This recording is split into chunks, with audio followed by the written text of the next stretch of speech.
Can I get a witness? Can I get a witness in a mic check? That's really the biggest thing.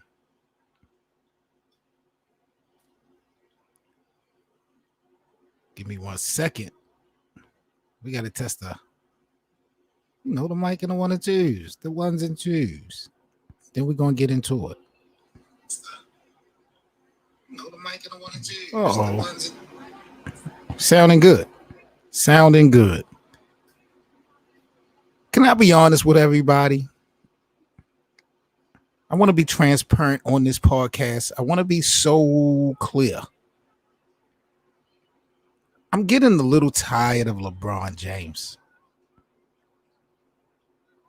I know that sounds so crazy to hear coming out of my mouth, but some of the things that LeBron James is doing is really confusing me. And as weird as it sounds, I'm starting to like the king less and less. I just don't understand what is going on. So today, the Los Angeles Lakers superstar LeBron James, he's going to be changing his jersey number from 23 back to number 6 next season. But not to pass on the old number to Anthony Davis as it was intended a couple years ago. Now, LeBron James, he will don the number 6 for the 2021-22 season, and Anthony Davis is actually going to stay with number 3. So it's interesting to see now, because this is not a factor, why LeBron is now all of a sudden going to go back to number 6. And in year, 19? What is a jersey number realistically going to do for the Lakers and LeBron's legacy? I don't understand this move. When I watched LeBron walk away from his team against Phoenix in the playoffs, when he left, LeBron is doing things that I'm liking less and less. I'm just not going to lie. Now, LeBron originally planned to switch back to number 6 in the summer of 2019 when the Lakers had first signed AD, because of the big man had worn number 23 his whole entire career with the Pelicans. But the Nike, but Nike had kind of switched the deal up, and potentially $10 million would have been lost if they would have did that. So understandably, LeBron chose to keep it. But now he's going to number 6. The Lakers star will be seen in number 6 before the season's tip off. You know, the promotional people are going to be mad, and this is another reason why the fans are going to be mad at LeBron, because you know how many jerseys and how much memorabilia they bought for LeBron and the Lakers, especially since they won the 4th championship last year. Not to say that them jerseys and everything not going to mean nothing, but money is so tight right now. For you to have an unexplainable jersey change, it's just extra money that people will have to kick out. The choice is yours, of course, but I don't understand this. I for the life of me, I do not understand this one. In other news in the NBA, look what we have here. The Miami Heat president, Pat Riley, going to have to kick out some money.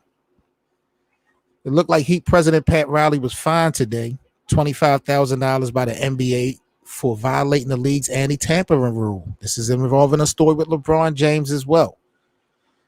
So good old Pat Riley was fined for comments he made during a June 4th radio interview regarding Lakers star LeBron James, who played for the Heat from 2010 to 2014 before returning back to the Cleveland Cavaliers.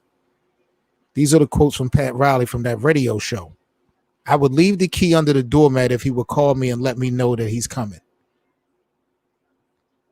So Pat Riley, for some weird, strange reason, has it in his mind that LeBron James would possibly consider going back to Miami. And now the door is open. You were part of the reason you ran him out of Miami. See, this is what kills me about these people. He don't have nothing to stand on in Miami. What they experienced in the first round this year after going to the finals last year, just let everybody know Miami is not that team. They won't be that team anytime soon. Respect to what happened in the bubble. But Miami is no threat. And Pat Riley definitely need to sell tickets. Dwayne Wade is not coming back through those doors. So I get him. I kind of get on the cuff you trying to get LeBron back, but not you, Pat Riley. You had no respect for LeBron, no respect for his family, no respect for his team. But LeBron James have done weirder things. I would be shocked if he leaves LA and go to Miami. This is just so I don't know, man. This is interesting. Got my brother AJ about to bring on with me. AJ, what's popping, G? What's going on, man? What's the word? What we talking about? I'm stuck on stupid right now, man, because LeBron James changed his jersey number from 23 to 6 today. He went back to number 6, but AD is keeping number 3. So I don't understand what LeBron is doing, man.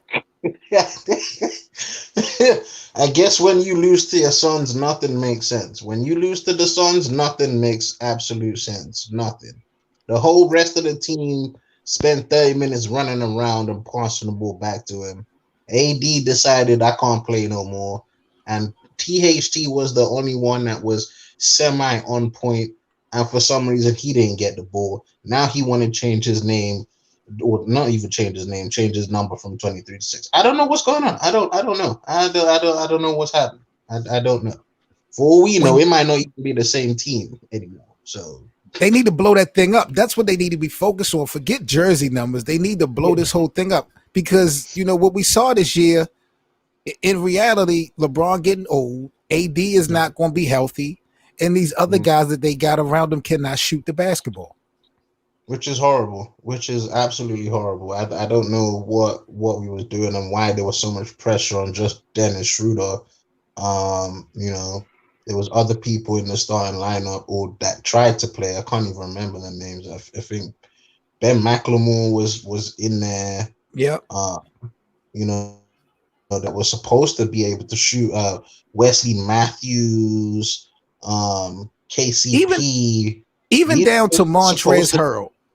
Even down to Montrezl Harrell. I know he's not a shooter, but he was the 6th man of the year last year. Like, they had him sitting. Frank Vogel had him sitting in the playoffs. Unexplainable. Doing nothing. I don't know. What was he supposed to do? Like, you know, there's a lineup that's supposed to, because I think Gilbert Arenas put the lineup together and it made absolute sense. Okay. So you've got the Penguin at the 5, right?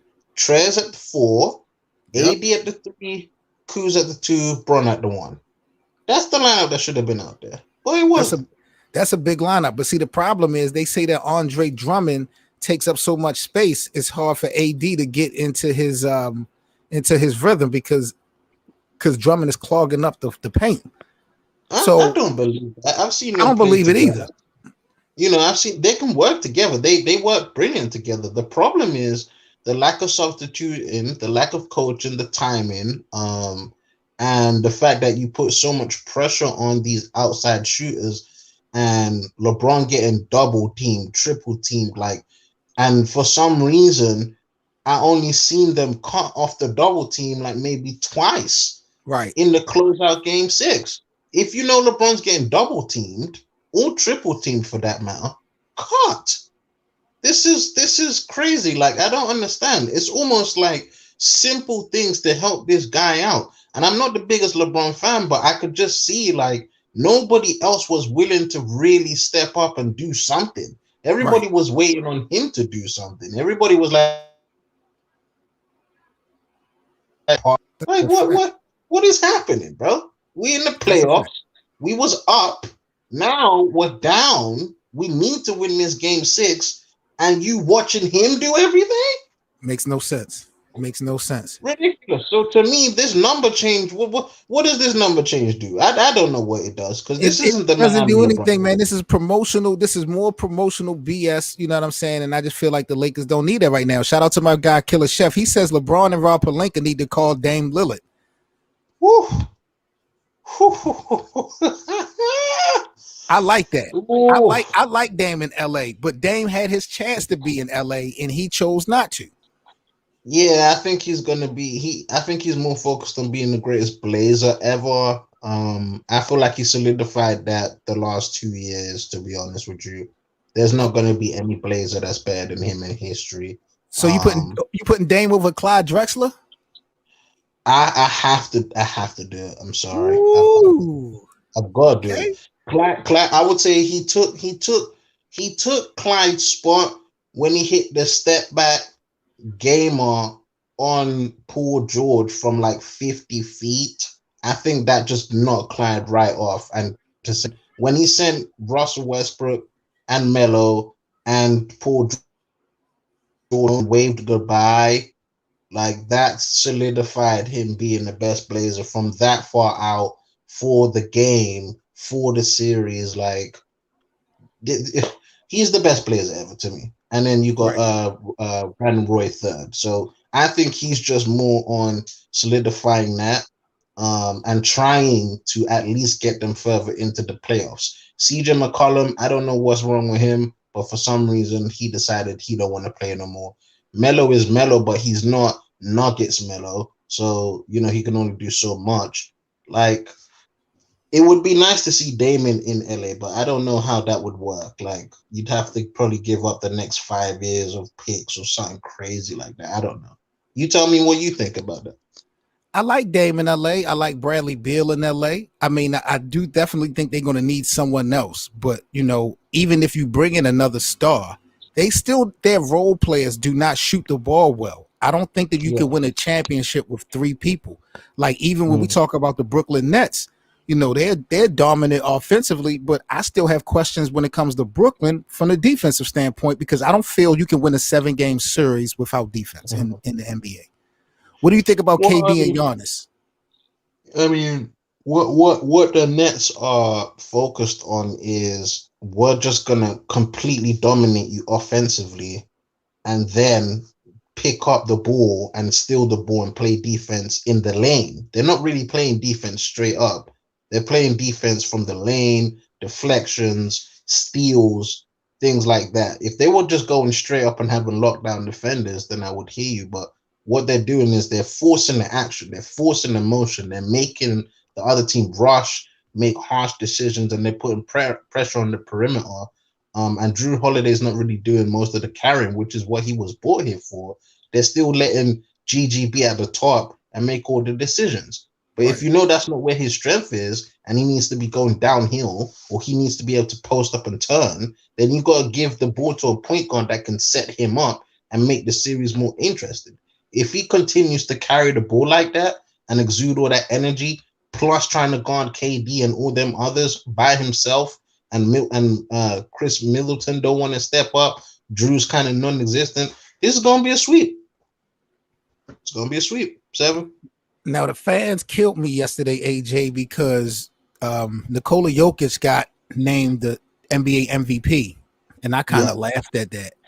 I mean, to be honest with Ridiculous. you, to me, it really Ridiculous. was. To me, I just, you know, for him to be the most valuable of Denver, that's fine. But for him to be the most valuable of the league, I just don't see it. He had decent numbers, but I just, it seemed to me like they gave it to him by default. You know, I understand Joel Embiid was hurt a lot. I like Yeah. Chris Paul's story. You know what I'm saying? Yeah. I think Chris Paul had impact. Even Steph Curry, even though they didn't make it Yeah. past the play-in, they didn't Yeah. even. No one thought Golden State was going to be any good this year. I would have given it to either Steph or Chris Paul or Joel. Djokovic, I understand, you know, they haven't seen nobody play like him like that. Last person to do anything similar to that was Dirk Nowitzki. I get it, you know, the Euro Yeah, story. I understand it, but I still think it's nonsense to be real. I mean, they did the same thing. If we're gonna go there, they did the same thing with Steve Nash. Don't really want to say what it is. I think you know what I'm implying. yeah. Jordan went through it. LeBron went through it. It's like they get tired Kobe of did it. seeing certain people. Yeah, Kobe should have at least 3 MVPs, and for Yeah, some reason yeah. he doesn't have them, which is still a travesty. D Wade should have got a few MVPs in his prime. He didn't get any. You know, they were giving it to Tim Duncan and Dirk, and you know, with these other, which is crazy. So, you know, all the greats go through it, and it's sad because our people deserve to be acknowledged and, you know, put on that platform for all the hard work that they do. But I Right. think the last person to get multiple MVPs like that was actually Kareem Abdul-Jabbar. I think he has the most MVPs. I think with 5 straight, 5 or 6. I think tied with Jordan. So, yeah. Now tonight, 9:30 p.m. on TNT, we got the Nuggets and the Phoenix Suns. Phoenix leads this series 1-0.